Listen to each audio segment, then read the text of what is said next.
Rail track रे पानी लगाण वर्षार प्रभाव एवं रेल चलाचल उपरे।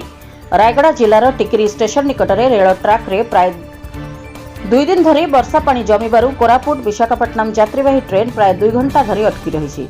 एहापर दिन 12:15 रे रायगड़ा अभिमन्यु बाहरी ट्रेन में थिबा शताधिक यात्री असुविधार पड़िथिबा बेले वर्षा कमिले पुणी थरे ट्रेन चलाचल स्वाभाविक हेबो बोली रेलबाई पक्षरु कहाଯାଇଛି।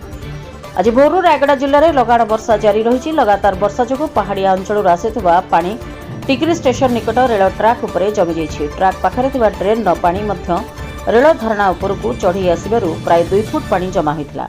यार प्रभाव में सकाल 10टारू टिकिरी स्टेशन में कोरापुट विशाखापट्टनम यात्रीवाही ट्रेन को अटकाई दि जाइछि। दिन 12टारे रायगढ़ में पहुंचवाक थिबा ट्रेन प्राय 2 घंटा धरी अटकी रहिबारू शताधिक यात्री ट्रेन भितर फसी रहिछन्ति। सेहीपरि राउली स्टेशन निकट ट्रैक में वर्षा पानी जमीथिबा सूचना मिली। घटना पर रेलबाई अधिकारी माने परिस्थिति उपरे नजर रखिछन्ति। वर्षा कमिबा सह ट्रैक रु पानी हटिले एवं सुरक्षा जांच पर ट्रेन चलाचल पुणी थरे आरंभ कराजिबो बोली रेलबाईर जणे वरिष्ठ अधिकारी सूचना दैछन्ति।